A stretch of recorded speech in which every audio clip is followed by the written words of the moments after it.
The transport ship shook as it entered the atmosphere of Nexus 7. Inside, 200 cadets from 47 different species sat in their seats. Most of them were shaking. Some were praying to gods that humans had never heard of. A few were already crying. Commandant Vril stood at the front of the ship. He was a Kelori, a species that looked like a giant insect standing on two legs. His hard shell was dark green, and his mandibles clicked together when he spoke. He had run this training exercise for 15 years. He had seen thousands of cadets break on this planet. "Listen carefully," Vril said. His voice was cold. "Nexus 7 is a Class 3 Deathworld. The air contains acid particles. The rain will burn your skin. The plants will try to eat you. The animals will definitely try to eat you. Gravity is 1.4 times standard. You will be tired just from walking." He paused to let this information sink in.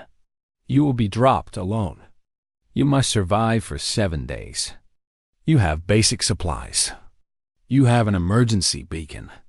If you activate the beacon, you fail. If you die, you obviously fail." A cadet in the back raised a shaking hand. "What is the expected survival rate, sir?" Vril's mandibles clicked. 40%. The ship went silent. 40% survival meant 60% would either die or give up. These were the best young soldiers from across the galaxy, and more than half of them would not make it. "Any other questions?" Vril asked. A hand went up near the middle of the ship. It belonged to the only human on board. Her name was Park Dory, and she was 23 years old. She came from a city called Bizon on a planet called Earth. She was not very tall. She had black hair tied back in a simple ponytail. She was smiling. "Sir, is there a beach?" Nobody moved. Nobody breathed. Every eye turned to look at the human. Vril's mandibles stopped clicking. For a long moment, he simply stared at her. "Cadet Park, did you hear anything I just said?" "Yes, sir." "Acid rain, murder plants, scary animals, heavy gravity." "Got it." Dury nodded. "But I was just wondering about the geography. Any large bodies of water? Nice views?" A Kireni cadet sitting next to her made a sound like a dying bird. The Kireni were covered in bright feathers, and this one's feathers were standing straight up in fear. His name was Tico. "You are insane," Tico whispered. "We are going to die, and you are asking about beaches." Dory shrugged. "If I am going to die, I want to die somewhere pretty." Vril did not know how to respond. In 15 years, no cadet had ever asked about beaches. He decided to ignore her. "Prepare for drop in 10 minutes." The cadets began checking their equipment. Dory pulled out her pack and looked through it carefully. She had all the standard supplies: water purification tablets, emergency food bars, a small knife, a fire starter, medical supplies, and a thin blanket. She also had some non-standard items that she had smuggled aboard: a small pot, dried noodles, seasoning packets, and a photograph of her grandmother. The Kireni, Tico, watched her with wide eyes. "What are those?" "Ramen," Dory said. "Noodles?" "Very important for survival." The briefing did not mention noodles. The briefing was incomplete. Dory put everything back in her pack. First rule of survival: never go anywhere without good food.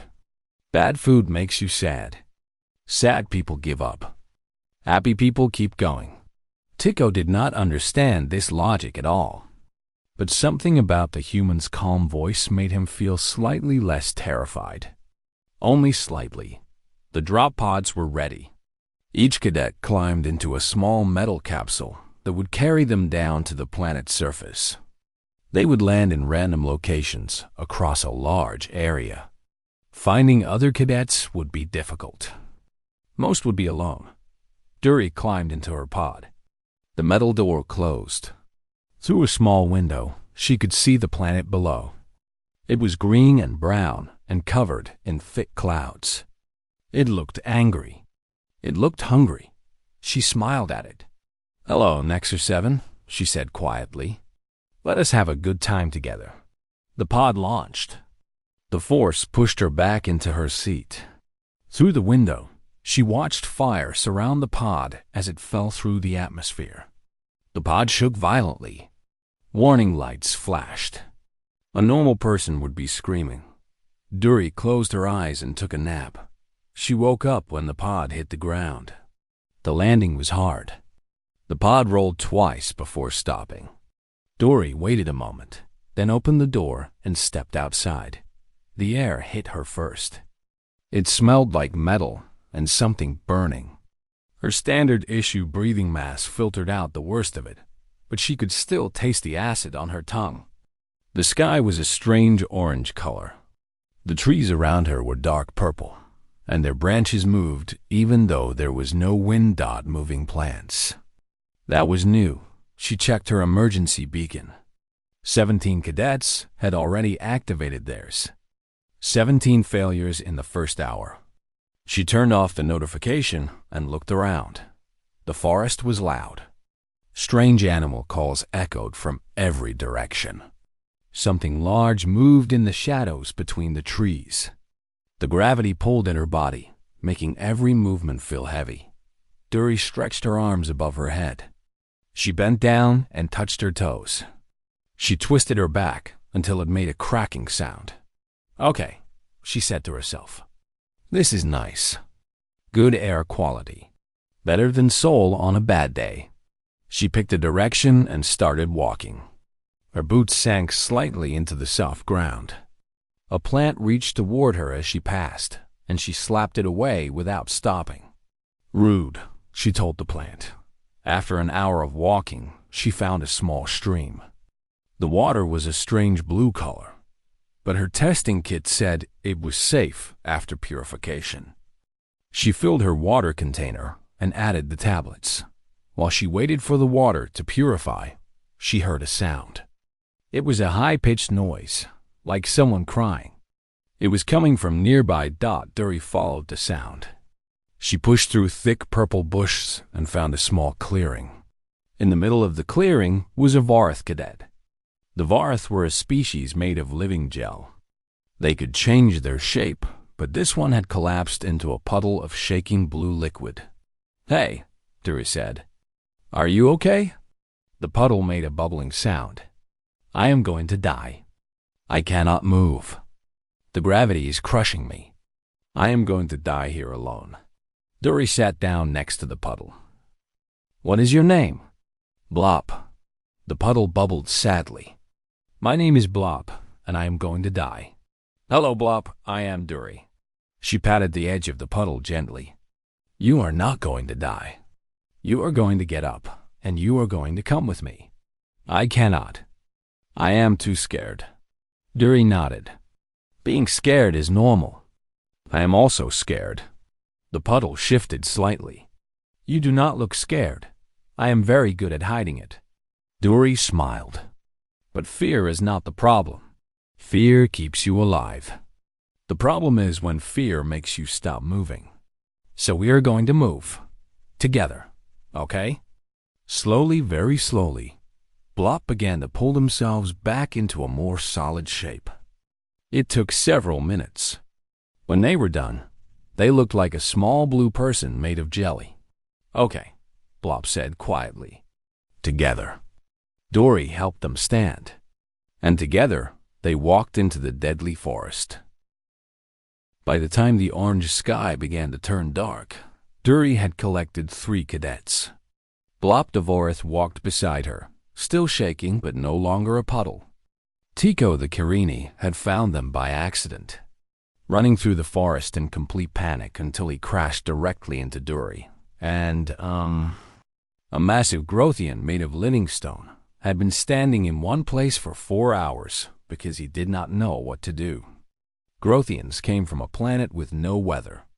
No rain, no wind, no storms, just endless rock under a calm sky. Had never experienced a cloud in his life.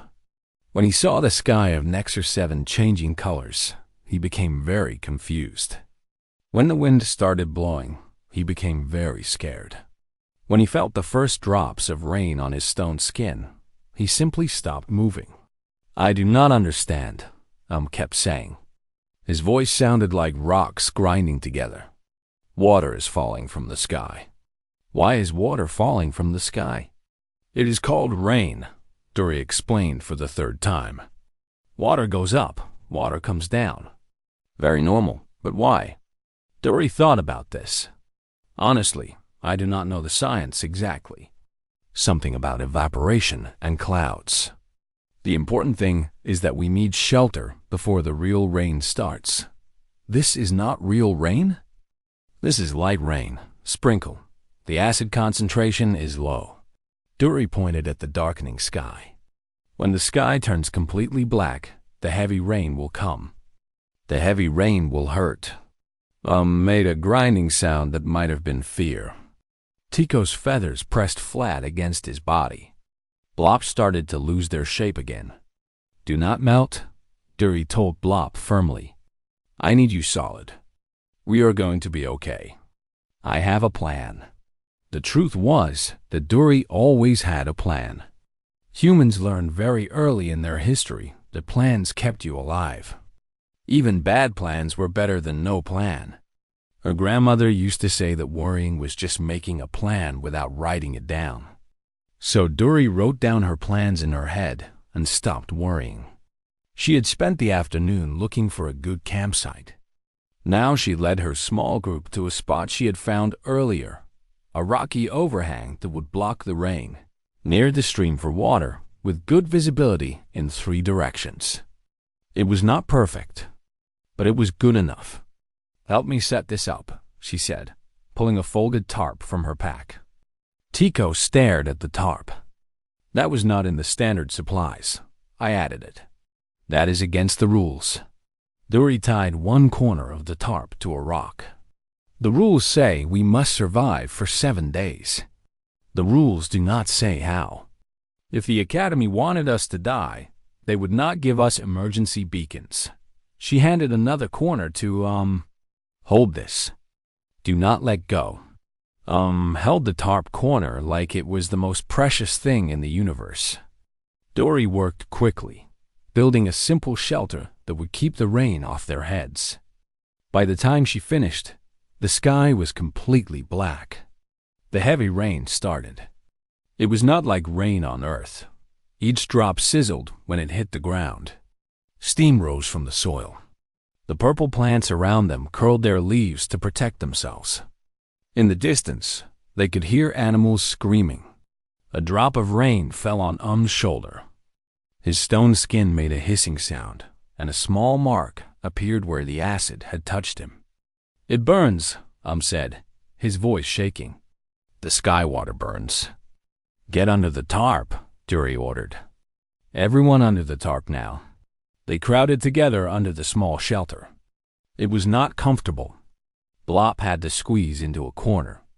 Tico's feathers kept getting in everyone's face. Took up half the space. But they were dry. They were safe. "Now what?" Tico asked.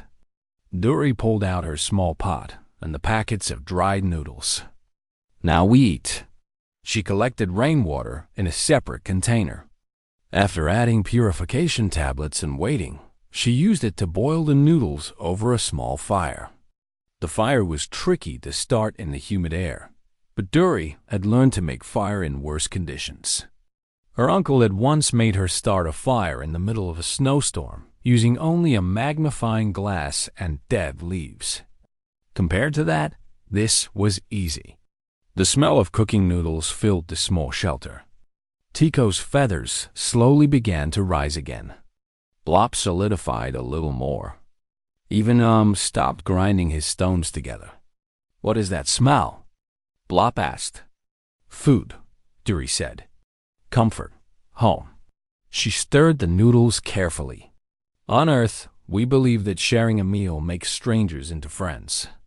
And friends take care of each other." She divided the noodles into 4 portions. They were small portions because she had to make her supplies last. But everyone got some. Tico tried the noodles first. His eyes went wide. This is good. This is very good. Why is survival food so good? Because I am a good cook. Duri ate her portion quickly. Also, these are not survival food. These are ramen. My grandmother taught me that ramen can fix anything. Broken heart, bad day, deadly planet. Ramen helps. They ate in silence for a while. Outside, the acid rain continued to fall. Animals screamed in the darkness. The wind howled through the trees. But inside their small shelter, 4 cadets from 4 different species shared a warm meal and felt a little less afraid. Then they heard it. It started as a low growl, deep and rumbling. Then came the sound of heavy footsteps. Something big was moving through the forest toward them. Tico froze. What is that? Dori put down her empty container and picked up a long stick she had collected earlier. Night Stalker, probably. The briefing mentioned them. 6 legs, glowing teeth, very fast, very hungry. What do we do? Blop asked, their bodies starting to liquefy again. Stay here. Stay quiet. I will handle it. Before anyone could stop her, Duri walked out into the acid rain. The Night Stalker emerged from the trees. It was bigger than the briefing had suggested. Much bigger. It was the size of a small transport vehicle, with muscles that moved like water under its dark skin. Its 6 legs ended in claws that dug deep into the ground. Its mouth opened to show rows of teeth that glowed bright blue in the darkness. It was beautiful and terrifying. It was also between Duri and her camp. The creature lowered its head and growled at her. Rain sizzled on its hide. It did not seem to mind the acid. Its glowing eyes focused on the small human standing in front of it. Duri lit the end of her stick on fire using a small lighter. The flame sputtered in the rain but held. Hey, she said to the Night Stalker. No, the creature tilted its head. It was not used to prey that spoke. Go away, Duri continued. She waved the burning stick. Find food somewhere else. These ones are mine. The Night Stalker took a step forward. Its growl became louder. Duri took a step forward too. She did not run. She did not show fear. She walked toward the monster like she was walking toward an annoying neighbor. I said no. She waved the fire again. Dad, go. The Night Stalker stopped. It had killed many creatures on this planet. None of them had ever walked toward it. None of them had ever spoken to it like it was a misbehaving child. It did not understand. And because it did not understand, it became uncertain. Uncertainty became hesitation. Hesitation became retreat. The great predator of Nexus 7 turned and walked back into the forest. Duri watched it go. When she was sure it was gone, she returned to the shelter. Her 3 companions stared at her with expressions that she could not read. What? She asked, sitting down and wringing acid water from her hair. You yelled at it, Tico whispered. You yelled at a Night Stalker. It worked. How did you know it would work? Duri shrugged. Most predators do not understand prey that fights back. They expect fear. When they do not get fear, they get confused. Confused animals usually run. She pulled out a small towel and dried her face. Also fire. Animals are scared of fire. Very useful. Made a sound like an earthquake. It took Duri a moment to realize he was laughing. You are very strange, human, said. Yes, Duri agreed. I know.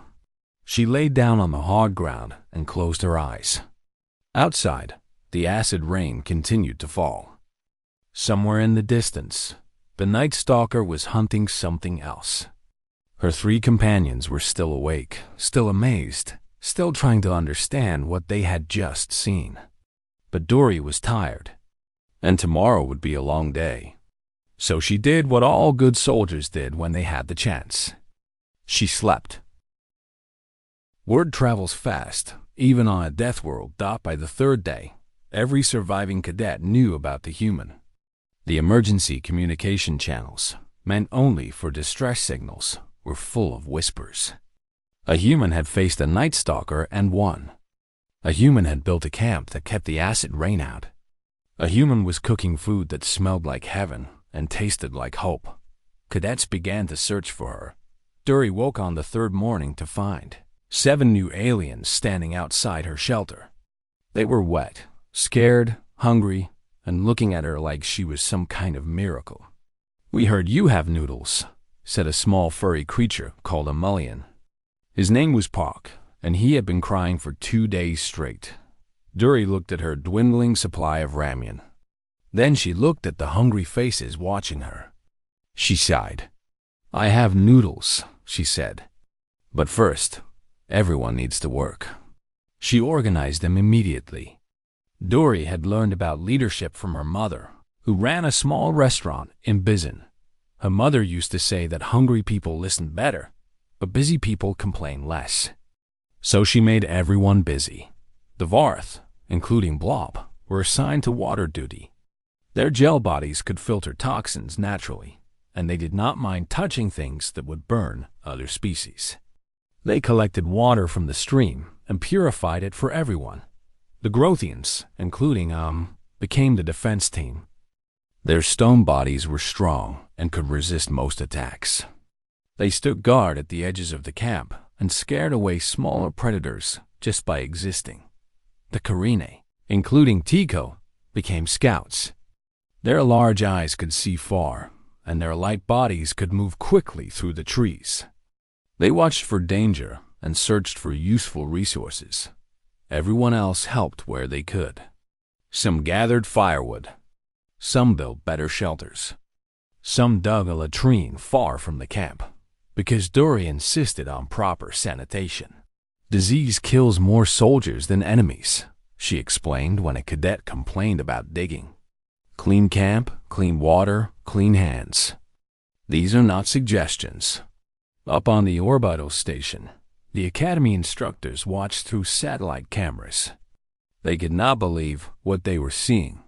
Lieutenant Commander Yoon Hana was the only other human on the station. She was an instructor who had passed this same test 15 years ago. She had nearly died 3 times. Now she watched Cadet Park turn a death sentence into a camping trip. "She is teaching them to preserve food," Hana reported to Commandant Vril. "Using fermentation." Vril's mandibles clicked. "Explain fermentation." "Controlled rotting. Humans add salt and thyme to vegetables. The vegetables rot in a specific way. Then we eat them. You eat rotted food? We call it fermented. It is healthy. Good for the stomach." Vril did not have a stomach. He had 3 separate digestive chambers.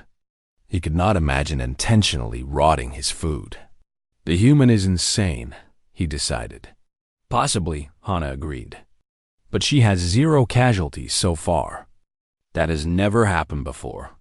On the planet's surface, Dury was explaining the basics of her philosophy to a group of confused cadets. "Fear is a tool," she said. "Your body makes fear to keep you alive. Fast heartbeat gives you energy. Quick breathing gives you oxygen. Shaking muscles are ready to run or fight. Fear is your body saying, 'Pay attention. This is important.' The problem is when you let fear make decisions for you." A young Skarathi named Ben raised a clawed hand. "How do you stop fear from controlling you?" "You do not stop it. You accept it. You say, 'Yes, I am scared. Thank you for the warning.' Then you do what needs doing anyway." Dury picked up a strange purple fruit she had been testing. "Watch." She took a small bite of the fruit. Everyone gasped. "Is that safe?" Tico demanded. "I tested it yesterday. Small bite, wait 2 hours. No sickness. Today, bigger bite." She chewed slowly. "A little sour. Not bad. But what if it was poisonous? Then I would use the medical supplies." or I would die. She shrugged. But now we know it is safe. Tomorrow, everyone can eat it. Ben's scales shifted colors in confusion. Your species learned what was safe to eat by. Eating things? How else? We could not scan things with machines. We did not have the technology. So we tried things. Sometimes people got sick. Sometimes people died. We remembered what was dangerous and taught our children. After many generations, we knew what was safe. That seems very inefficient. Yes, but it worked. Humans are not efficient. We are stubborn. We keep trying until we win. The camp continued to grow. By the end of the third day, 27 cadets had joined Dury's group. Some had followed the rumors. Some had stumbled into the camp by accident. Some had been found by Tico's scouts and brought back. Not everyone was friendly at first. A tall insectoid cadet named Crix tried to challenge Dury's leadership. He said that humans were weak, that they were soft, that they had no natural weapons or armor. He said that a real leader should be the strongest fighter. Dury listened politely. Then she asked him a question. How many cadets have you kept alive? Crix hesitated. I was surviving alone. That is the point of the exercise. The point of the exercise is to survive. The rules do not say we must do it alone. She gestured at the camp around them. 27 cadets. 0 deaths. 0 injuries that we could not treat. Everyone has eaten today. Everyone has sheltered tonight. She looked at Crix calmly. What is your survival count? Crix did not answer. You can stay, Dury said. Everyone can stay. But here, we work together. We take care of each other. If you do not want to do that, you can leave. Nobody will stop you. Crix stayed. He did not challenge her again. That night, as the acid rain fell outside and the campfires kept the darkness away, Dury sat with her original 3 companions. Blop had solidified into a comfortable shape. Tico's feathers were bright and relaxed. Sat like a mountain, calm and steady. I do not understand you, admitted. His grinding voice was soft now. I have been watching you for 3 days. You do things that make no sense. You walk toward predators. You eat unknown food. You share your supplies with strangers. Why? Dury thought about this for a moment. On Earth, we have a saying. If you want to go fast, go alone. If you want to go far, go together. Survival is not about being the strongest or the fastest. It is about building something that lasts. A community, a family, a team that watches each other's backs. But these cadets are strangers. They are not your family. Not yet. Dury smiled. But we have 4 more days. By the end, we will be. That is how humans work. We make strangers into friends. We make friends into family. We make family into tribes. We make tribes into nations. She looked up at the orange sky. We came from a planet that tried to kill us every day. Ice ages, famines, plagues, wars. We survived because we learned to survive together. Blop made a bubbling sound. Your planet sounds terrible. It is also beautiful. The most beautiful place I have ever seen. Dury's voice became soft. My grandmother used to take me to the ocean. We would sit on the beach and watch the sun set. The sky would turn orange and pink and purple. The waves would sing, and she would tell me stories about our ancestors, about how they survived impossible things so that we could exist. She paused. That is why I do this. Because someone, a long time ago, did impossible things to keep my family alive. Now it is my turn. The camp was quiet. The rain fell. The fire crackled. I think I understand, Tico said finally. You are not just surviving. You are honoring your ancestors. Yes, Dury agreed. and I am making new stories for my descendants." She stood up and stretched. "Now get some sleep. Tomorrow we start building a real shelter. If we are going to be here for 4 more days, we should be comfortable." She walked away to check on the other cadets, leaving her 3 companions to think about what she had said. Watched her go. "Humans are very strange," he said. "Yes," Blop agreed, "but I am glad she is on our side." On the 5th day, the sky turned black at noon. Dory was teaching a group of cadets how to make rope from plant fibers when she noticed the change.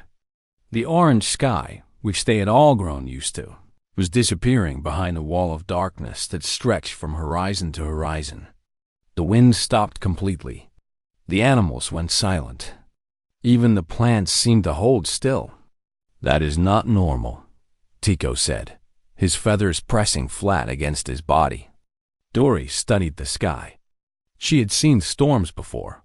She had lived through typhoons that destroyed buildings and floods that swallowed cities. But she had never seen anything like this. "Everyone stop what you are doing," she announced. "We have a problem." She gathered all 27 cadets in the center of camp. Their faces showed different types of fear. Some were shaking. Some were too scared to shake. Blop had started to lose their shape again. "There's a storm coming," Dury said. "A big one. Bigger than anything we have seen so far. I do not think our current shelters will survive it." "What do we do?" Crix asked. The tall insectoid had become one of Dory's most reliable helpers. His challenge seemed like ancient history now. "We move. I found a cave system 2 days ago, about an hour's walk east. It goes deep into the hillside. If we can get there before the storm hits, we will be safe." "And if we cannot get there in time?" Dory did not answer that question. She did not need to. Everyone understood. They packed quickly. Everything that could be carried was carried. Everything else was left behind. Dory organized them into a line, with the Grothians at the front and back to protect the group, and the Trainees spread out to watch for danger. They moved through the purple forest as fast as they could. The wind started again, stronger than before. The trees began to bend. The first drops of rain fell, and they sizzled against skin and stone alike. "Move faster," Dury ordered. "We are running out of time." They were halfway to the caves when they found the other group. There were 9 of them, huddled under a rock that provided no real protection. They were led by a Skarathi named Vek, who had scales like black glass and eyes like empty holes. When he saw Dury's group approaching, he stepped forward with 3 of his followers. "Stop," Vek commanded. His voice was like ice. "Give us your supplies." Dury kept walking. "We do not have time for this. There is a storm coming. Come with us to the caves or stay here and die. Your choice." Vek blocked her path. "I do not think you understand. We are taking your supplies. All of them. All of them. If you resist, we will hurt you." The camp went silent. 27 cadets looked at Dury. 3 of Vek's followers spread out to surround her. The wind howled. The rain began to fall harder. Dury sighed. "I really do not have time for this." Vek lunged at her. He was fast. Skarathi were known for their speed and their deadly claws. He expected the small human to run or scream or freeze. She did none of those things. Dury stepped to the side at the last moment, grabbed Vek's arm, and twisted. Using his own momentum against him, she threw him to the ground. Before he could recover, she was on top of him, her knee on his back and his arm bent at a painful angle. It had taken less than 2 seconds. "Anyone else?" she asked, looking at Vek's followers. They did not move. "Good choice." She let go of Vek's arm, but stayed on top of him. "Listen to me carefully. I do not want to hurt you. I do not want you to die. There is a storm coming that will kill everyone caught outside. I am going to the caves. You can come with me, or you can stay here. But if you attack my group again, I will not be gentle." Vex's scales shifted colors. He was embarrassed. He was angry. But he was also, Dury noticed, scared. His group had been out here for 5 days with no plan. They had been watching others fail. They had been getting desperate. "Why would you help us?" Vex asked. His voice was quieter now. "I just tried to attack you, because everyone deserves a chance to survive." Dury stood up and offered him her hand. "And because I cannot carry all my supplies anyway, you might as well help." Vex stared at her hand for a long moment. Then he took it and let her pull him up. "You are very strange, human. I have been told that." The expanded group moved fast. 36 cadets now, all running toward the caves as the storm grew stronger. The rain became heavier. The acid concentration increased. Those without breathing masks began to cough. They reached the cave entrance just as the real storm hit. Dury had never heard anything like it. The wind screamed like a dying god. The rain fell so hard, it sounded like a waterfall crashing against stone. Lightning turned the sky white every few seconds. The temperature dropped so quickly that ice began to form on the cave walls. They huddled together in the darkness. Some cadets cried. Some prayed. Some simply sat in silence, waiting to see if they would live or die. Dury counted heads. 36. Everyone had made it. "Is anyone hurt?" she asked. "A few minor injuries. Burns from acid rain. Cuts from sharp rocks. Nothing serious." She treated them all with her medical supplies, moving from person to person in the dim light. "How long will this last?" Asked. His stone body was covered in acid marks, but he had protected 3 smaller cadets during the run. He was hurting, but he would recover. "I do not know. Hours. Maybe all night." Dury sat down against the cave wall. "We have water. We have some food. We will survive." The storm continued. Hours passed. The sound outside never stopped. Sometimes the cave itself seemed to shake. To pass the time, Dury did something unexpected. She told stories. "Let me tell you about my grandmother," she began. Her voice was soft, but in the quiet cave, everyone could hear. She was born during a war. When she was a child, she had to hide in caves like this one. Bombs fell from the sky. Buildings burned. She lost her mother, her father, her 3 brothers. She was alone at 8 years old. The cave was completely silent now. Even the scared cadets stopped crying to listen. She walked for many days. She ate whatever she could find. She drank rainwater. She slept in ditches and empty buildings and forests full of danger. She was so small, so young, so scared. But she kept walking. What happened to her? Blop asked quietly. She survived. She found other survivors. They built a new community from nothing. She grew up, fell in love, had children. She watched her country rebuild itself from ashes. She opened a small restaurant that served the best food in the city. She lived to be 93 years old and died in her sleep, surrounded by her grandchildren. Dury smiled in the darkness. Before she died, she told me something. She said, "Dury, life will try to break you. It will throw everything it has at you. Storms, enemies, pain, loss. But you are stronger than you know.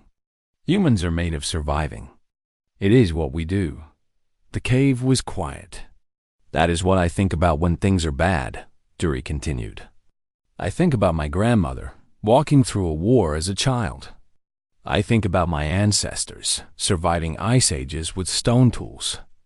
I think about millions of years of humans refusing to die, no matter what the universe threw at them." She paused. "And then I think, if they could survive that, I can survive this." Vex's voice came from the darkness. Your species has a hard history. Every species does. That is why we are all here. Because somewhere in our past, our ancestors faced impossible odds and won. We are the children of survivors. All of us. Dury looked toward where she knew he was sitting.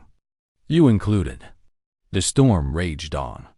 But somehow, it seemed less terrifying now. When the sun finally rose on the 6th day, the survivors emerged from the cave into a changed world. The storm had destroyed half the forest. Trees lay broken everywhere. Pools of acid had formed in low areas. The landscape looked like a battlefield. But they were alive. All 36 of them. Dory looked at the sky, which was returning to its usual orange color. "Well," she said, "that was exciting." And despite everything, someone laughed. Then someone else. Then everyone was laughing, the sound echoing across the devastated landscape. They had survived the impossible. Together. The 7th day arrived quietly. The storms were gone. The acid rain had stopped. The orange sky seemed almost peaceful. Dory stood at the edge of the cliff where her group had made their final camp and watched the sun rise over the destroyed forest. Behind her, 43 cadets were preparing for the extraction ships. The group had grown even larger after the storm. Cadets who had been hiding alone had seen the destruction and realized they could not survive without help. They had found Dury's group and joined. No one was turned away. Tycho came to stand beside her. His feathers were dirty and some were missing, but they stood tall and bright. "You are thinking about something," Tycho observed. "I am thinking about home," Dury admitted. "About my grandmother's restaurant. About the ocean. About everything that seems very far away right now. Do you miss it?" "Very much." She turned to face the Kirani. "But I am also glad I came here. I have learned things about myself, and I have made friends I never expected to make." Tycho's feathers shifted colors in the Kirini version of a smile. "I never thought I would be friends with a human. My people think your species is unpredictable. We are unpredictable. That is part of our charm." Blob joined them, their gel body now solid and stable. They had not melted once in the last 2 days. "The ships are coming," they announced. "I can see them in the sky." Dury looked up. 3 small dots were descending through the atmosphere. The extraction ships. The end of the exercise. "Everyone get ready," she called out. "Pack everything. Leave nothing behind." The camp moved with practiced efficiency. Over the past 7 days, they had learned to work together. Grothians helped Melians. Kirini worked alongside Skarathi. Varth and insectoids shared supplies and stories. Species that had never met before now moved like a single unit. Vec approached Dury as the ships landed. The Skarath's black scales still looked dangerous, but his eyes had changed. There was something softer there now. Something that might have been respect. "I want to apologize," he said, "for what I did during the storm. For trying to take your supplies. It was wrong." Dury nodded. "It was, but you were scared. Fear makes people do stupid things." "You do not seem to do stupid things when you're scared." "Oh, I do. I just do them very confidently, so no one notices." She smiled at him. "You did well after the storm. You helped carry the injured. You shared your water. You are not a bad person, Vec. You were just lost for a while." The Skarathi did not know how to respond to this kindness. His people did not talk about feelings. They did not compliment each other.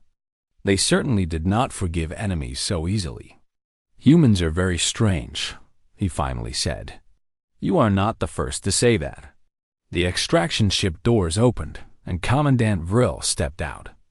Behind him came Lieutenant Commander Yoon Hana and several other instructors. They surveyed the camp, the cadets, and the human who had made it all possible. Vril approached Dory slowly. His mandibles clicked in a pattern she had learned to recognize as surprise. "Cadet Park," he said. "Report." Dory stood straight. 43 cadets present, sir. 0 fatalities. 12 minor injuries treated on site. All cadets ambulatory and ready for transport. Vril stared at her for a long moment. 43 cadets. You were dropped alone. I found some friends, sir. You found some friends. The commandant made a sound that might have been a laugh or might have been a cough. It was hard to tell with Kalori. In 15 years of running this exercise, I have never seen a single cadet with 0 casualties. You have not just 0 casualties, but more than double your starting number. They needed help, sir. I had help to give. Vril turned to look at the assembled cadets. They were dirty, tired, and marked with acid burns and scratches. But they were alive. They stood together, species mixing freely, watching their human leader with expressions that ranged from admiration to something close to worship. How did you do this? Vril asked. What is your secret? Dory thought about this question carefully. She thought about her grandmother. She thought about the Night Stalker that she had yelled at. She thought about ramen and fermented vegetables and stories told in dark caves during terrible storms. No secret, sir, she said finally. I just treated them like family. The rest followed naturally. Lieutenant Commander Yoon Hannah stepped forward. She had been watching silently, her face unreadable. Now she spoke for the first time. Cadet Park, you are Korean, correct? Yes, ma'am. From Bizen? My family is from Incheon. Hannah's expression softened just slightly. Your grandmother would be proud. Dory felt something warm in her chest. Thank you, ma'am. The debriefing took hours. Cadets were interviewed one by one. Each told their version of events. Each mentioned the human who had saved them, fed them, protected them, and treated them like they mattered. The military strategists wanted to know about Dory's tactical decisions. How did she choose the cave location? How did she organize the group so efficiently? How did she defeat Vec in 2 seconds? The xenobiologists wanted to know about human psychology. How could a species from a Class 12 Deathworld remain calm on a Class 3? How did humans evolve such high stress tolerance? How did they function without natural weapons or armor? The psychologists wanted to know about human social bonding. How had Dory created group cohesion so quickly? How did the sharing of food and stories build trust? How did humans convert strangers into loyal allies in just 7 days? Dory answered their questions patiently. She did not feel like a hero. She had just done what needed doing. That was what humans did. At the end of the debriefing, Commandant Vril made an announcement. Cadet Park has achieved the highest score in the history of this exercise. She will be awarded the Silver Star of Valor and promoted to squad leader effective immediately. The room applauded. Tico made a sound like a happy bird. Blop bubbled with joy. Stone hands came together in a thunderous clap. Even Vec nodded his head in respect. Later, when the celebrations had quieted and the cadets were preparing to return to the academy, Vril found Dory alone on the observation deck. She was looking at the stars. Cadet Park, may I speak with you privately? Of course, sir. Vril stood beside her. Without his usual commanding presence, he seemed almost thoughtful. I have been running this exercise for 15 years, he said. I have watched hundreds of cadets die. I have watched thousands give up.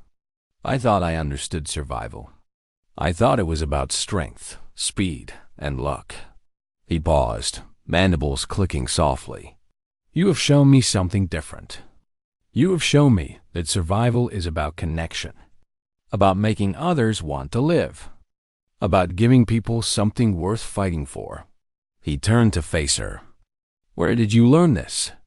Dory smiled. From my grandmother. From my mother. from every human who ever refused to die when dying was easier. It is not special, sir. It is just what we do. Vril was silent for a long moment. I am going to recommend that Earth remain a protected ally of the Galactic Confederation, he said finally. Indefinitely. Under no circumstances should humanity ever become an enemy. Because we are dangerous? Because you are terrifying. His mandibles clicked in what Dory had learned was a Kalori smile. Also because you make very good noodles. My cadets will not stop asking about ramyun. Dory laughed. It was a bright sound, full of warmth and life. Tell them the recipe requires love, she said, and a grandmother who never gave up. 3 years later, Commander Park Dury led the first Joint Species Rapid Response Unit. They specialized in impossible missions on impossible worlds. Her team called themselves the Spring Breakers and War Patches, showing a human silhouette facing a giant monster with a bowl of noodles in hand. They were the most decorated unit in galactic defense. History. And every year, on the anniversary of the Nexer 7 exercise, Dury would gather her team and cook ramyun for everyone. She would tell them stories about her grandmother, about a little girl who survived a war, about a species that refused to die no matter what the universe threw at them. Then she would raise her cup and make the same toast. To survival, to family, to the ones who came before us and the ones who will come after. And 43 voices from 17 different species would answer as one. To survival, to family, to spring break. The galaxy was a dangerous place. But as long as humans were in it, there was always hope. Always.